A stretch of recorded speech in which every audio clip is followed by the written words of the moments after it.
안녕하세요. 수술하지 않는 정형외과에서 김지영입니다. 오늘은 병원에 가야 하는데 어디로 가야 할지 모르는 그런 경우에 도움이 되기 위해서 이 영상을 올리게 되었습니다. 어디로 가야 될까요? 이런 제목입니다. 저는 정형외과 의사니까 주로 정형외과와 관계된 얘기들을 주로 하게 될 텐데 정형외과에 오게 되는 환자분들이 이런 고민들 많이 하는 경우가 있습니다. 정형외과로 갈까요? 신경외과로 갈까요? 재활의학과로 가야 되나요? 마취통증의학과로 가야 되나요?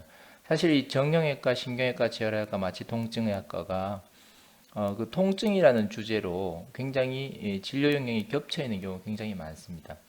그래서 어디로 가야 될지 고민되는 경우가 있는데 여기에 대한 아주 기초적인 얘기들을 오늘 해드릴까 합니다. 거기에 앞서서 먼저 전문의와 일반의에 대해서 간단하게 말씀드릴 텐데요. 물론, 아시는 분도 있겠지만, 저는 최대한 쉽고, 아주 기초적인 것들을 얘기하려고 하는 목적으로 말씀드리는 거니까 간단하게 얘기 드리겠습니다.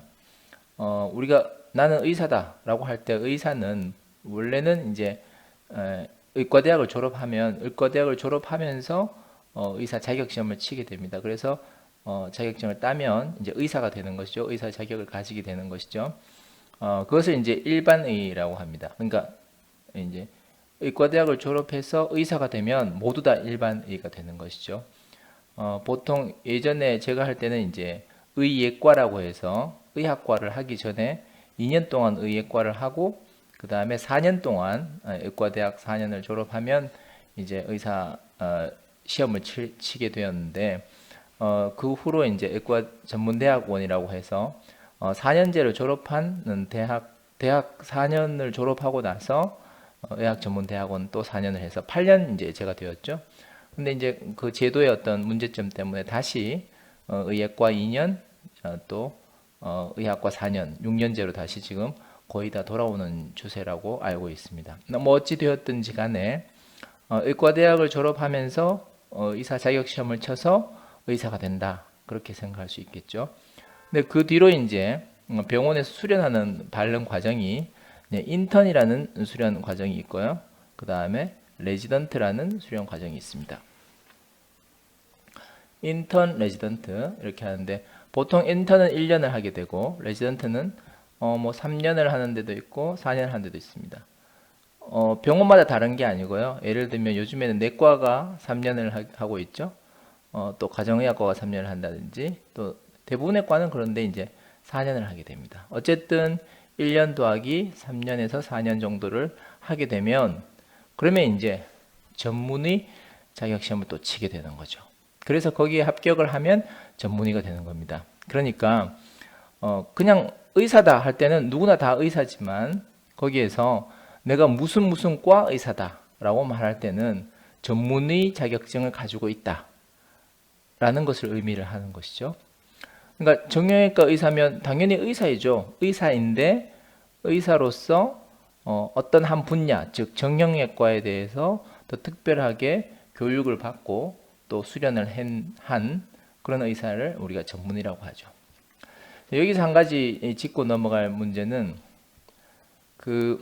우리나라는 전문의가 너무 많습니다. 전문의가 굉장히 많은 좀 특이한 경우입니다. 물론 제가 지금 통계를 내서 구체적으로 명확하게 몇 명이 우리나라는 전문의가 몇 프로고 외국은 몇 프로고 비교 검토를 하고 저는 이제 그런 식으로 영상을 올려고 하지 않고 또 저도 그런 것도 잘 모르는 사람입니다. 그런 걸 하려고 하는 게 아니고 일반적으로 그렇다는 것이기 때문에 뭐 좀 틀리는 것도 있고 맞는 것도 있고 이럴 수 있습니다. 어쨌든 제가 알기로는 우리나라는 전문의가 굉장히 많은 것입니다. 사회 풍토나 어떤 사회문화적 어떤 우리나라만의 특수한 어떤 배경이 있어서 그런지 모르겠는데 어쨌든 전문의가 굉장히 많죠. 그래서 이제 우리가 주위를 둘러볼 때는 사실은 일반의보다도 오히려 전문의를 더 많이 볼 수도 있는 아주 특이한 그런 우리는 환경 가운데 살고 있다고 할 수가 있겠습니다. 자, 이것을 안 상태에서 다음에 병원 얘기를 좀 해보면 병원에는 의원이 있고 병원이 있고 또 대학병원이 있습니다. 다들 아시겠지만 의원은 좀 작은 병원이죠. 병원은 이제 중간쯤이고 대학병원은 굉장히 큰 병원 말하죠. 그래서 이걸 이제 우리가 1차 의료기관을 의원을 1차 의료기관이라 하고요. 병원은 2차 의료기관, 또 대학병원은 3차 의료기관이라고 이렇게 합니다. 그럼 왜 1차, 2차, 3차라고 하느냐 하면 이제 뭐 이거는 이제 어려운 말로 의료 전달 체계 이런 말을 하는데 우리가 제일 처음에는 의원회를 가는 거죠. 1차 병원에 가서 거기서 해결을 할 수 있으면 해결을 하고 만약 거기서 해결이 잘 안 되면 2차 병원으로 의뢰를 하고 또 2차 병원에서 해결할 수 없는 문제는 또 3차 병원으로 가고 사실은 요게 좋습니다. 왜냐하면 이게 피라미드로 이렇게 피라미드를 생각해 보면 삼각형 구조를 생각해 보면 대부분의 사람들은 1차 병원에서 해결될 수 있는 문제죠. 근데 그 중에서 일부분은 2차 병원에서 해결을 해야 되고 또 그 중에서 정말 또 일부분은 3차 병원에서 해결하는 문제이기 때문에 처음부터 3차 병원으로 가서 많은 사람들이 3차 병원에 몰린다면 오히려 이게 효과적인 진료가 안 되는 그런 문제가 생기게 됩니다. 뭐 아주 쉬운 예를 들면 감기가 걸렸는데 대학병원에 간다. 그럴 필요가 없는 거죠. 감기가 걸렸으면 가까운 의원에 가는 게 훨씬 더 빠르고 효과적으로 치료를 쉽게 할 수 있습니다. 물론 대학병원에 가서 감기가 치료가 안 된다는 것은 아니지만 대학병원에는 1차적인 감기 환자를 보기 위해서 존재하는 곳은 아니라고 할 수 있습니다.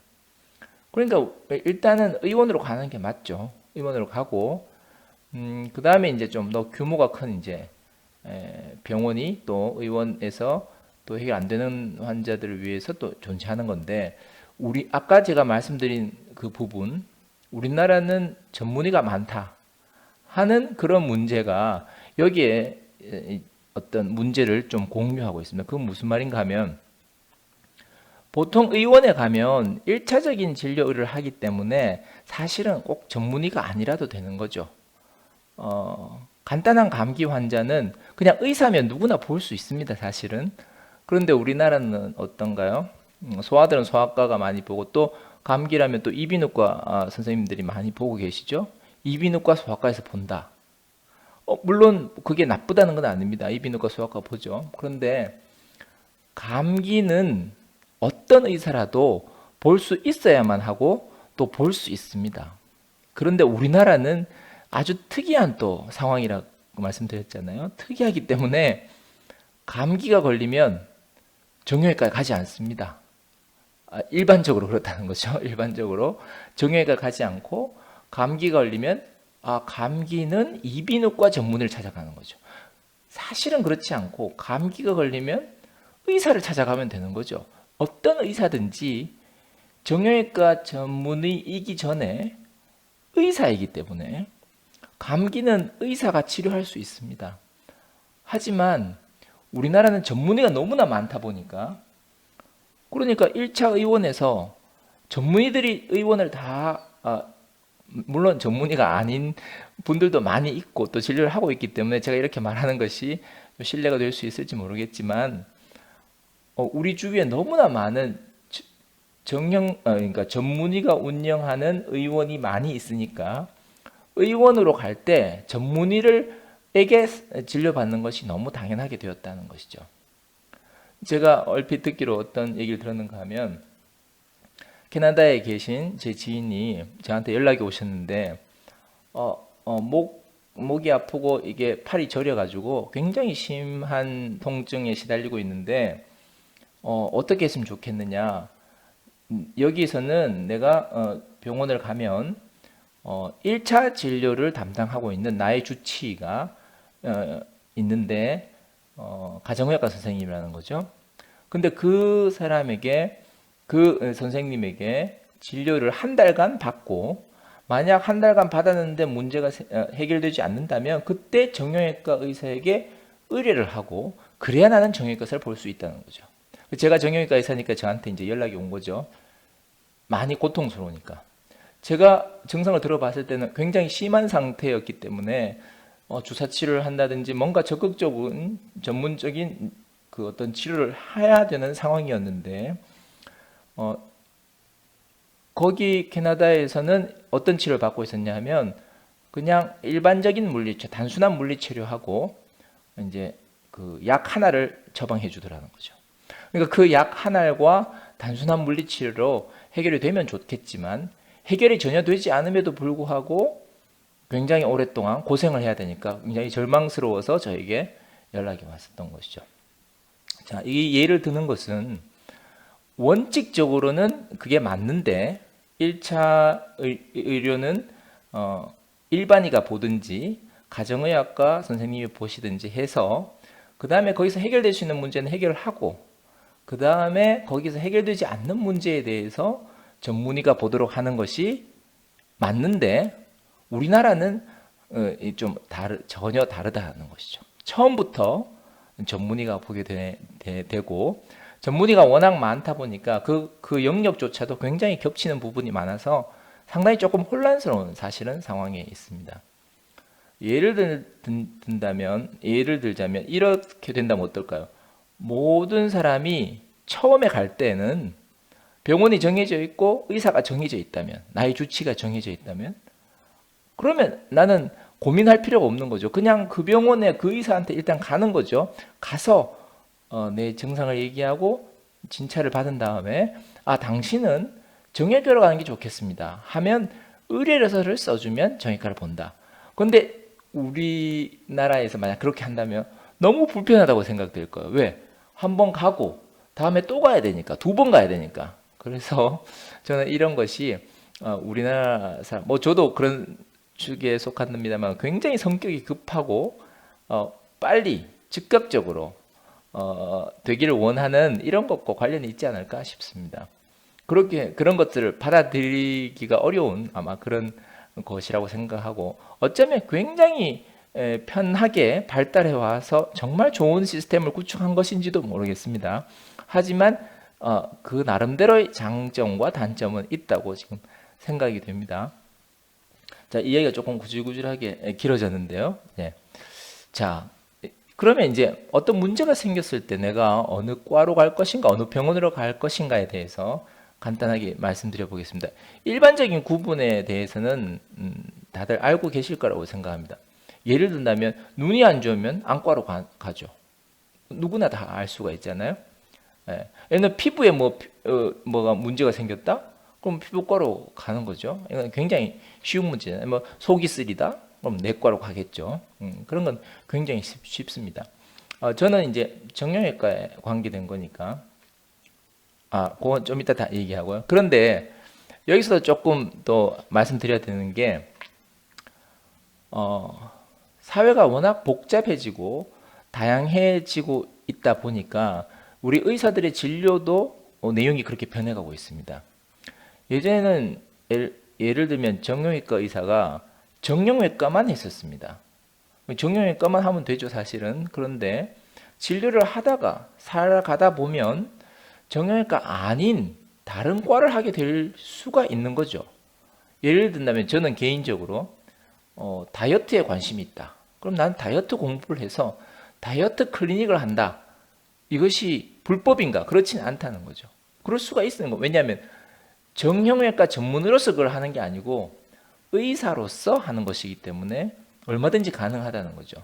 그래서 분명히 전문의는 그 과를 땄는데 그 과와 전혀 관계없는 것을 한다든지 아니면 관계가 있더라도 이제 그 영역을 벗어난 것을 하게 되는 경우, 그런 경우가 많이 있을 수가 있습니다. 그래서 의사마다 그것이 조금씩 일반적으로는 구분이 지어져 있지만 또 의사마다 조금씩은 다를 수 있다라는 것이, 그걸 말씀드리고 다음에 뒤에 다시 한번 말씀을 드릴게요. 자, 저는 이제 정형외과 의사니까 그러면 이제 정형외과 얘기를 해보겠습니다. 다른 과는 제가 잘 알지도 못하고 다 말씀드릴 필요도 없을 것 같고요. 정형외과 얘기를 드리겠는데, 자, 정형외과 진료는 언제 하느냐?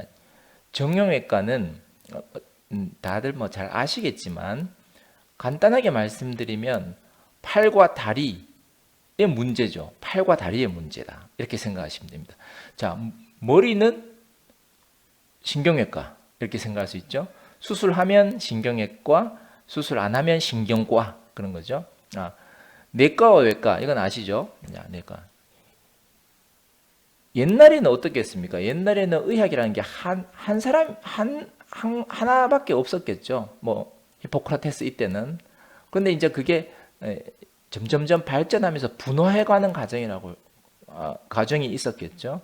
그래서 내과와 외과로 이렇게 구분이 되게 되는데, 크게는 내과는 쉽게 말하면 수술을 하지 않는 과, 외과는 수술을 하는 과라고 할 수 있죠. 수술하지 않는 과는 물론 내과 말고 성인이 아닌 소아를 볼 때는 그냥 소아과가 되겠죠. 물론 그거 말고도 많이 있습니다만은 대표적으로 그렇습니다. 그럼 외과 의사는 외과 하나밖에 없었습니다. 그런데 외과에서 또 자꾸 이렇게 갈라지게 되죠. 많이 갈라지게 됩니다. 그리고 이제 대표적인 게 머리 같으면 신경외과가 있고 신경외과가 있고, 가슴이면 흉부외과가 되는 거죠. 그다음에 이제 성형외과도 있죠. 그다음에 정형외과. 이런 식으로 이제 자꾸 갈라지게 되는 거죠. 그러다 보니까 이제 원래 외과를 요즘에는 또 일반 외과라고 부를 수밖에 없게 됐습니다. 일반적인 외과라. 근데 사실 일반적인 건 아니죠. 하여튼 자, 머리는 신경외과, 가슴은 흉부외과. 그럼 배는 예를 들어서 뭐 창자 수술, 위 수술, 그게 이제 일반 외과죠. 물론 일반 외과에 갑상선도 들어가고 유방도 다 들어갑니다. 여기서 유방이란 것은 무슨 유방암 이런 걸 말하는데, 여기 이제 성형외과에서도 유방에 대해서 수술을 하긴 하죠. 그러니까 이제 그러는 건 진료형이 또 겹치는 부분도 있습니다. 하여튼 이런 5가지 과는 이제 주된 이제 외과고, 그 외에도 뭐 예를 들면 안과라든지 이비인후과라든지 이런 과들이 사실은 다 외과에 속합니다. 이비인후과가 외과라니까 좀 이상하게 들리시죠? 근데 사실은 우리 대학병원에 있을 때 이비인후과 선생님들을 보면 정말로 큰 수술들을 합니다. 굉장히 굉장한 수술들을 하시는 것을 볼 수 있습니다. 물론 개업에서 이제 감기 환자를 주로 보는 그런 이비인후과 의원을 보신 우리 비의료인들은 잘 이해를 못 하시겠지만, 실제로 이비인후과에서 머리, 목 쪽으로 수술을 할 때 보면 굉장히 큰 수술도 하기 때문에 외과의 큰 파트를 담당하고 있는 게 사실입니다. 어쨌든 내과, 외과, 또 외과에도 많이 이렇게 나뉘게 되죠. 나뉘게 되는데, 자, 정형외과는 주로 이제 팔과 다리를 다루는데, 그러면 팔이라고 해서 그러면 이렇게 뭐 어깨에서 딱 잘라서 그 밑으로인가? 그런 게 아니라 팔이 붙어 있는 그 어깨도 보게 되니까, 그러니까 이제 어깨 관절도 보죠. 엉덩이 관절도 보죠. 그리고 또 이제 그게 붙어 있는 게 척추니까 또 척추도 보게 됩니다. 그래서 목과 허리도 보고. 그럼 뭐 예를 들면 어깨가 이게 갈비뼈에 붙어 있으니까 갈비뼈가 부러졌다. 그러면 갈비뼈가 부러졌으면 어디 가야 되죠? 갈비뼈니까 가슴이니까 성형외과, 흉부외과. 물론 맞지만 흉부외과는 선생님들이 그렇게 많지가 않습니다. 개업해 있는 선생님들이 많지가 않으니까 갈비뼈가 부러졌으면 물론 의사한테 가면 됩니다. 갈비뼈가 부러졌으면 어느 의사나 다 볼 수 있습니다만, 갈비뼈가 좀 심하게 부러졌다든지 그렇게 된다면 물론 흉부외과를 가야 되겠지만, 흉부외과 없다. 그러면 사실 또 정형외과를 갈 수도 있는 거거든요. 왜냐하면 정형외과는 골절에 대해서는 또 많이 보니까 갈비뼈가 부러진 것에 대해서도 또 본단 말이죠.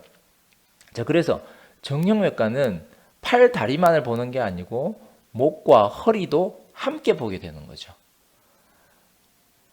이해가 가시겠죠? 네네. 그런데 이제 그러면 그 팔과 다리에 무슨 문제를 보냐? 거기 있는 모든 구조물을 다 봅니다. 네. 신경, 혈관, 인대, 힘줄, 근육, 관절, 여기에 관계된 모든 문제들을 다 다루는 것이 정형외과입니다. 그런데 정형외과가 외과이기 때문에 원래 정형외과는 수술적 치료가 사실은 주됩니다. 우리 교과서에는 당연히 비수술적 치료에 대해서도 나오고 또 그것도 배우고 공부도 하고 수련을 받습니다만, 상당히 많은 부분이 대학병원에서 정형외과 의사로서 우리가 수련을 받을 때는 수술을 굉장히 중점적으로 공부를 하는 건 사실입니다. 또 반대로 뒤집어서 말해서 정형외과 진료를 언제 보느냐라고 할 때 정형외과적 수술에 대해서는 정형외과로 가야 됩니다. 이것은 다른 어떤 과에서도 하지 않습니다. 아까 의사마다 조금 다르다. 의사들이 영역이 겹치기도 한다고 했지만 정형외과적 수술을 다른 과에서 할 수 있는가? 일반외과 선생님이 하는 경우가 있는가? 그건 있을 수가 없습니다. 물론 아주 소수의 경우에는 겹치기도 합니다만 예를 든다면 무릎의 인공관절 수술을 일반외과 선생님이 했다? 아마 제가 알기로는 공공연하게 공식적으로 그렇게 하시는 분은 없을 거라고 생각합니다. 그리고 공식적으로 그렇게 한다고 해서 환자분이 받을 것 같지도 않습니다. 정형외과적 수술을 본질적인 정형외과적 수술, 원래의 정형외과적 수술은 정형외과 선생님이 하게 됩니다. 또 마찬가지죠. 맹장염이 생겼다. 그런데 정형외과 의사한테 수술 받겠습니까? 아니죠. 그건 일반외과에 가야 되죠. 자, 그래서 아까 제가 말씀드린 목과 허리, 팔, 다리에 어떤 수술의 문제가 있을 때는 이제 정형외과로 가게 되는데 정형외과는 그래서 크게 그런 수술을 하는 교수님들이 대학병원에 따로 정해져 있습니다. 예를 든다면 어깨, 팔꿈치, 손 이런 부분을 하시는 분들이 있고 또 엉덩이 관절만 보시는 분도 있고 무릎 관절만 보시는 분도 있고 또 발목이나 발만 보시는 분도 있고 또 허리 척추 수술을 하시는 분도 있습니다. 척추 수술 중에서도 목 수술을 또 하시는 분인데 대부분은 목과 허리는 같이 척추 수술을 하게 되죠.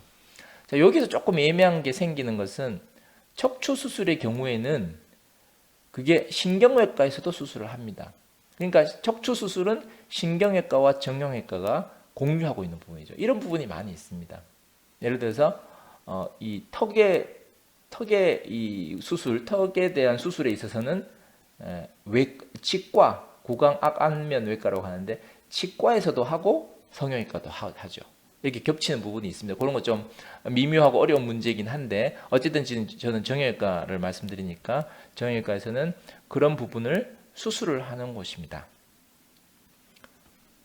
자, 다음에 그러면 이제 저는 말씀드리지 않았습니까? 저는 수술을 하지 않는 정형외과 의사니까 그러면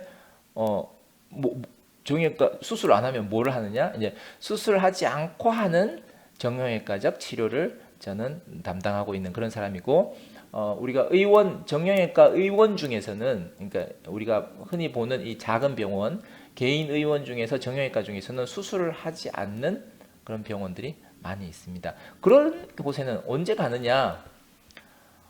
일단은 골절이 생기면 정형외과로 가는 게 좋습니다. 이렇게 말하면 좀 제가 건방진 말이 될 수 있을지 모르겠지만 이제 제가 이제 그 재활병원에 제가 근무를 했었는데 거기 재활의학과 선생님들과 같이 일을 했었습니다. 근데 재활의학과 선생님들이 어떤 문제가 생겼을 때 저한테 물어볼 때가 있는데 그 대표적인 게 바로 골절 부분입니다. 뼈가 부러졌을 때 언제 붓고 언제 움직일 수 있고 언제 디뎌야 될지를 정확하게 아는 것은 정확하게라는 말이 좀 어폐가 있습니다만 하여튼 가장 잘 아는 것은 정형외과 의사라고 자부할 수가 있습니다. 골절에 대해서만큼은 정형외과에서 보는 것이 좋다. 그리고 외상, 팔, 다리에 다친 것, 골절을 포함한 외상에 대해서는 일단은 정형외과에서 보는 게 맞다. 거기에 가장 중요한 치료가 고정치료입니다. 이 고정치료에 대해서는 다음에 제가 기회가 되면 말씀을 드릴 텐데 정형외과 치료 중에서 고정이라는 것이 굉장히 중요하게 됩니다. 고정치료. 이렇게 움직이지 못하게 한다는 거죠. 예를 들면 뼈가 부러졌다? 안 움직여야 붓거든요. 자꾸 움직이면 안 붓거든요. 그러니까 못 움직이게, 안 움직이게 고정하는 것. 예를 들면 우리가 캐스트나 부목, 우리 보통 깁스라고 하죠. 캐스트나 부목, 방기부스라고 하죠. 캐스트, 부목 같은 고정 치료는 정형외과에서 많이 했기 때문에 또 잘 합니다. 물론 이런 고정 치료를 가정의학과 선생님도 할 수 있고 일반인 선생님들도 할 수 있고 또는 뭐 일반외과 선생님도 할 수 있고 다 하실 수 있겠지만 주로 하고 많이 하는 일반적으로는 정형외과에서 많이 한다. 다른 선생님들한테 가면 안 된다, 못한다 이런 말을 하는 건 아닙니다. 일반적으로 이런 경우에는 정형외과 진료를 받는 것이 무난하게 됩니다. 그러면 예를 들면 반대로 부러졌고 나는 고정을 해야 되는데 정형외과 왔는데 정형외과 선생님이 나는 이거는 내가 자신이 없습니다, 못 보겠다, 이런 일은 대한민국에서는 없을 것이다, 그렇게 생각할 수 있습니다. 왜? 가장 잘 알아야 되고 가장 중요하다면 좀 이상하지만 가장 본질적인 부분이기 때문에 그렇다, 이렇게 생각할 수 있습니다. 자, 그러면 이제 뭐 골절이나 뭐 발목을 삐었거나 뭐 뼈가 부러졌거나 이럴 때는 뭐 정형외과 간다, 뭐 이런 거 쉽게 알 수 있겠는데, 문제는 이제 통증이죠. 대부분의 환자분들이 그런데 이런 부분입니다. 목이 아파요, 허리가 아파요, 팔이 아파요, 다리가 아파요. 팔다리에는 많이 속혀 있죠. 어깨가 아파요, 발꿈치가 아파요, 손목이 아파요, 손가락이 아파요, 손이 아파요. 다리가 아플 때는 엉덩이가 아파요, 무릎이 아파요, 발목이 아파요, 발가락이 아파요, 발등이 아파요, 종아리가 아파요, 허벅지가 아파요, 많이 있죠. 예. 그런 문제가 있을 때 어디로 가야 되는지, 요게 사실 좀 문제입니다. 왜 그런가 하면 이렇게 아파요라고 하는 것, 우리가 뭐를 아파요 이거를 통증이라 그러죠. 통증. 이 통증이라는 치료 분야에 대해서 굉장히 많은 과들이 이 진료 영역을 포함시키고 있습니다. 아까 처음에 제가 보여드렸던 것처럼 재활의학과, 마취통증의학과, 그리고 신경외과, 그리고 정형외과, 그리고 일반의 선생님들도 많이 여기, 또 가정의학과 선생님들, 하여튼 상당히 많은, 뭐 내과 선생님도 있고, 심지어 하여튼 어떤 과 의사라도 통증을 그 의사 선생님이 진료를 할 때, 자기 전문 분야를 진료할 때 그 환자가 통증을 가지고 오는 경우가 굉장히 많기 때문에 그 통증을 다뤄야만 했고, 그렇게 다루는 그것이 진료 영역을 계속 진료의 어떤 내용을 발전시키게 되었고, 결국은 그 통증에 대해서 이제 그 전문으로 하는, 전문 진료 영역으로 하는 분들이 많아졌다는 걸 뜻하죠.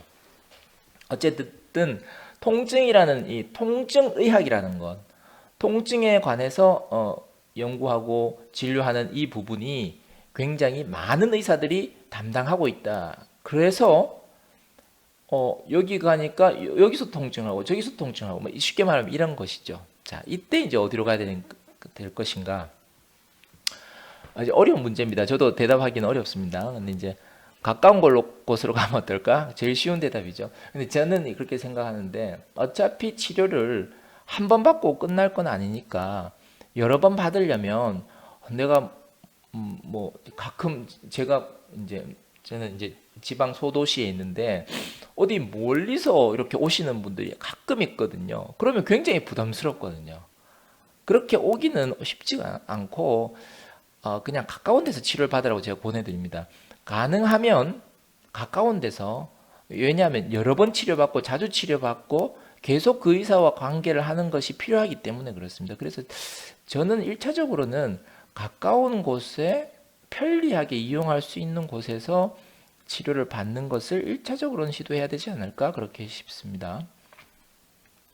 두 번째는 그렇지만 내가 가까운 곳을 갔는데 너무 이렇게 말하면 좀 그렇지만 뭐 그 병원에는 이용하고 싶지 않다, 그 의사는 만나고 싶지 않다, 또는 뭐 그런 게 있을 수 있겠죠. 네, 그런 일이 없으리라는 보장은 없습니다. 그런 게 있을 수는 있습니다. 그래서 이제 그런 경우에 저는 이제 그렇게 말씀을 드리는데, 내가 만약 어떤 의사에게 내가 치료를 받기가 싫다면, 그러면 자기가 믿음이 가는 의사, 또는 신뢰할 수 있는 의사, 그런 의사에게 하면 되지 않겠습니까? 지속적으로 계속해서 꾸준히 치료를 할 수 있는 의사가 가까운 곳에 있다면 참 좋긴 하겠습니다만, 가까운 곳에 병원이 없을 수도 있고요. 또 가까운 곳에 있는 병원이나 의사가 자기 마음에 들지 않거나 안 맞을 수도 있겠습니다. 또는 아무리 해도 낫지 않는다 이런 것도 충분히 있을 수 있습니다. 그때 이제 다른 곳으로 가고 싶다든지 찾고 싶다든 이런 게 있을 수 있으니까 그렇게 할 때 이제 또 좋은 의사를 찾게 되기도 하는 것 같습니다. 근데 일반적으로 이제 어떤 제가 조금 도움을 드릴 말씀은 바로 이겁니다. 일반적으로는 굉장히 좀 조심스러운 분이긴 한데 제가 하는 이 영상을 의사는 보지 않는다고 생각하고 편하게 말씀드리겠습니다. 제가 만약 저는 정형외과 의사입니다. 정형외과 의사는 어떤 특징을 갖고 있는가 하면 특징이라면 그렇지만 뭐 장점이랄까 할까요? 뭐 저는 정형외과 좋은 쪽으로 좀 얘기하게 마련인데 왜냐하면 제가 정형외과 의사니까 제 나쁜 점을 얘기하려고 이 동영상을 올리지 않을 거 아닙니까? 그렇게 이해해 주시고 정형외과는 이제 수술을 했기 때문에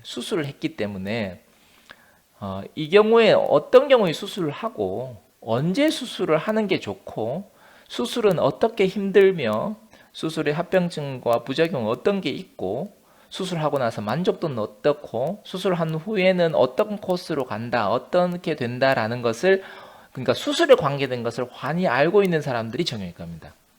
이건 자신 있게 말할 수 있습니다. 무릎 관절이 많이 따라서 인공관절을 하는 것을 인공관절을 많이 해본 정형외과 의사가 알겠죠. 수술을 하지 않은 사람은 그 안에 들어가서 그게 어떻게 되고 어떻게 되는지 사실은 잘 모릅니다. 잘 아실 수도 있겠지만 제가 감히 좀 건방지게 대충 이야기 드리는 거니까 이해해 주시기 바랍니다. 정형외과 의사가 예를 들어서 내가 직접 인공관절을 내가 50개, 100개를 했다 하면 태어나서 한 번도 인공관절 해보지 않은 의사와 차이가 있을 것은 분명하지 않습니까?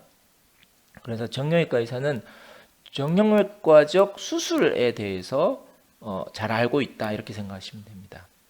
그래서 제게 오시는 분들 중에 그런 분들이 많습니다. 수술을 해야 되는지 안 해야 되는지 물어보러 오시는 분이 많은데 그때 제가 대답을 해드릴 때 저는 좀 더 자신감을 가지고 해드릴 수 있는 것 같습니다. 그런 부분에 대해서도 다음에 기회가 되면 말씀을 드리도록 그렇게 하겠습니다. 자, 그 다음에 이제 뭐 마취통증의학과 한번 얘기해 볼까요? 네, 우리가 보통 글씨를 이렇게 제가 잘 못 쓰지 않는데 이게 모니터에 쓰다 보니 이렇게 됩니다. 자, 통증의학과 우리가 보통 그 정식적인 그 과의 명칭이 마취통증의학과입니다. 그러니까 의원에 보면 마취통증의학과라고 아마 붙여 놓았을 겁니다. 마취통증의학과. 보통 우리가 대학병원에서 마취통증의학과 전문의가 수련을 받을 때는 주된 것이 물론 요즘에는 통증에 대해서 많이 합니다. 제가 수련을 받을 때만 해도 통증이 시작되는 단계였습니다. 그러니까 통증에 대한 트레이닝이 막 시작되는 그런 시기고 그전에는 통증이라는 게 아예 없었습니다. 그러니까 마취가 주된 거였죠. 수술을 하기 위해서 마취. 정형외과 수술한다? 그러면 마취를 해줘야 수술을 하거든요. 그걸 하는 분들이 원래는 마취과였습니다. 근데 마취과였는데 통증이라는 이 통증 치료라는 것이 개발되면서 학문이 발전하면서 마취통증의학과로 이름이 바뀌게 된 거죠. 지금은 이 마취통증의학과에서 그 주사 치료를 이용한 통증 치료를 굉장히 활발하게 연구도 되었고 발전되었고 열심히들 하고 계십니다. 그래서 마취통증의학과에 가시면 주사를 많이 맞습니다. 네, 주사를 많이 맞는다. 왜냐하면 그분들은 주사 치료를 굉장히 잘 하십니다. 자, 정형외과는 수술을 하려고 합니다. 수술이 전문입니다. 마취통증의학과는 뭐가 전문이냐? 마취가 전문이냐? 그건 아니고요. 마취하는 건 아니니까 통증의학, 통증을 다루는 주사가 전문이다 이렇게 생각하시면 됩니다. 자, 대표적으로 한 개 더 들면 재활의학과입니다. 자, 재활의학과는요.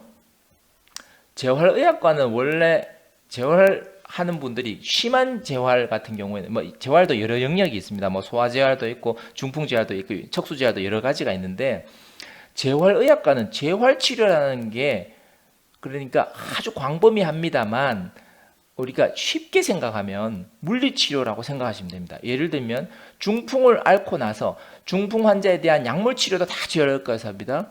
중풍 환자에 대한 무슨 어떤 보존적 치료 다 재활의학과에서 다 합니다. 재활의학과에서는 그런 분들에 대해서는 내과 의사와 똑같은 역할을 하십니다. 그런데 이제 우리 비의료인들, 일반인들이 쉽게 생각할 때 재활의학과에서 하는 것이 예를 들어 중풍 환자들이 나아지기 위해서 약물 치료도 하지만 약물 치료 말고 하는 게 뭐냐 하면 물리 치료를 한단 말이에요. 물리 치료 중에도 많은 영역들이 있지만 어쨌든 크게 봐서는 물리 치료입니다. 정형외과에서도 물리 치료를 합니다만 정형외과에서 중풍 환자들을 물리 치료를 못 합니다. 재활의학과에서 중풍 환자들의 물리 치료를 합니다. 왜? 중풍 환자들에 대한 물리 치료는 정형외과에서 하는 일반적인 물리 치료와는 차원이 다릅니다. 그래서 재활의학과는 아주 그 분야에서는 특별한 영역을 차지하고 있습니다.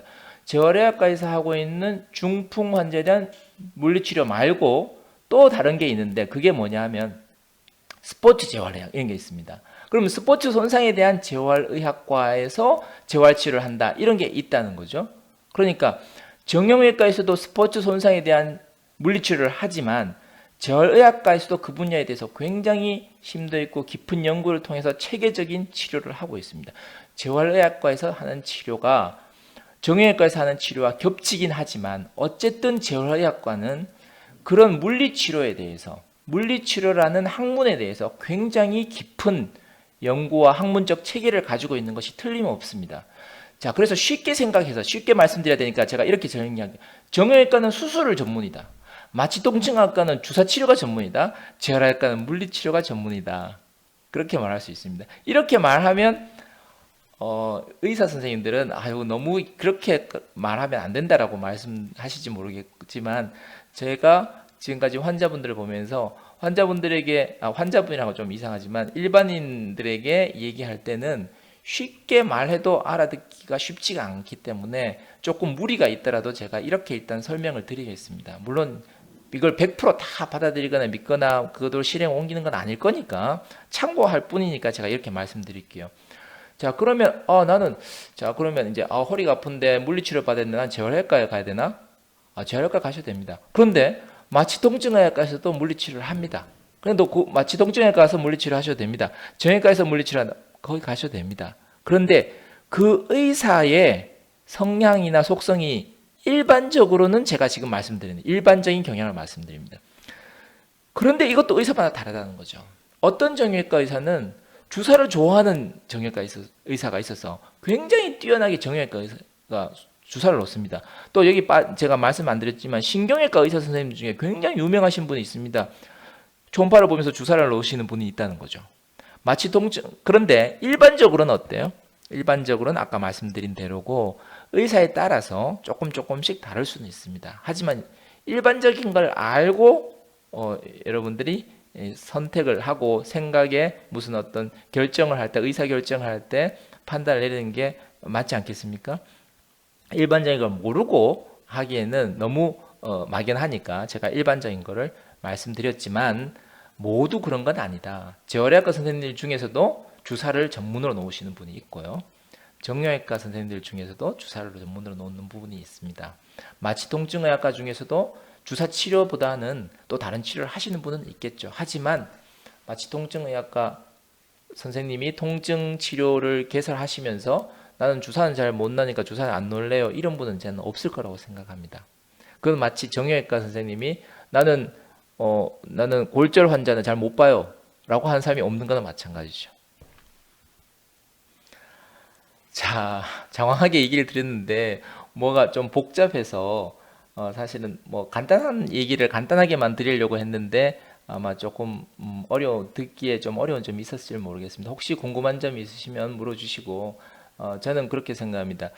전국민 주치의 제도를 이렇게 이야기하신 의사 선생님이 알고 있었는 걸로 알고 있는데 잘 되지 않은 것 같고 또 지금도 아마 하기는 어려울 것 같습니다. 하지만 제 개인적인 생각은 이건 법과 제도의 문제가 아니고 우리 모든 국민이 모든 사람이 믿고 신뢰할 수 있는 의사가 최소 한 사람은 있어야 되지 않겠나 저는 그렇게 생각합니다.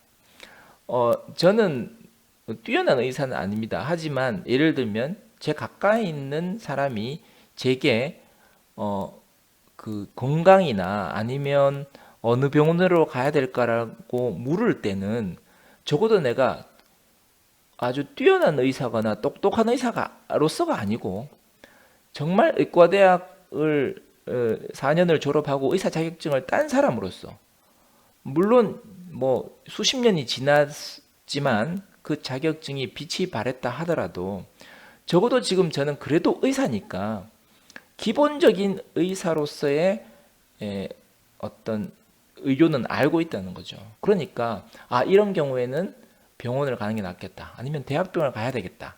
응급실로 가야 되겠다. 이거는 무슨 과로 가야 진료를 보는 게 낫겠다 정도는 제가 알 수 있고 저뿐만 아니라 사실은 모든 의사가 그런 정도는 알고 있습니다. 거기에 대해서 불신을 가지실 필요가 없습니다. 그 각 분야의 전문가가 있지 않습니까? 네. 하다못해 뭐를 팔더라도 어떤 물건을 팔더라도 그 물건에는 전문가가 있고 우린 전문가의 말을 신뢰합니다. 의사는 건강과 진료에 관계된 부분에 있어서는 전문가고 그런 전문가가 이 건강에 있어서만큼은 불평등함 없이 그런 어떤 우리가 어떤 것이 필요할 때 적어도 조언을 주고 도움을 줄 수 있는 그런 어떤 시스템이 마련되었으면 좋겠다. 저는 개인적으로 그렇게 생각합니다. 그래서 예전에 제가 인터넷에서 상담도 해보고 뭐 여러 가지 시도를 해봤지만 다 여의치가 않고 애로사항이 있었습니다. 쉽지 않은 문제입니다. 그래서 어쩌면 지금에서 와서 또 유튜브를 한번 해보고 싶다는 생각을 하게 되었는지도 모릅니다. 그래서 뭐 궁금한 거 있으면 언제라도 질문해 주시고 뭐 답글을 통해서 물어 주신다면 제가 얘기를 할 수 있는 만큼 또 해드리도록 그렇게 하겠습니다. 그래서 뭐 우리 가족 중에 의사가 있다, 우리 친척 중에 의사가 있다. 물론 그러면 좋겠죠. 그런데 그렇지 못한 분들이 대부분이니까 그렇지 못하다 하더라도 인터넷을 통해서나 아니면 가까운 곳에 어떤 선생님을 그렇게 신뢰할 수 있고 믿을 수 있는 의사를 만나서 그렇게 주치의로서 역할을 할 수 있는 그렇게 되었으면 참 좋겠다. 그래서 불필요하게 또는 제때 치료를 못 받는다든지 그러니까 그런 어떤 문제가 생기지 않았으면 하는 마음이 간절합니다. 그래서 모든 사람이 행복하고 건강하게 살았으면 참 좋겠다. 그렇게 생각하고 제가 할 수 있는 것이 있다면 제가 할 수 있는 만큼 최선을 다해서 그렇게 내 직장에서도 마찬가지고 또 이 사회에 대해서 내가 기여할 수 있는 부분이 작게라도 있다면 그렇게 하고 싶다는 그런 생각입니다. 오늘 조금 길어진 것 같은데 시청해 주셔서 감사하고 다음에 또 영상으로 만나 뵙겠습니다. 감사합니다.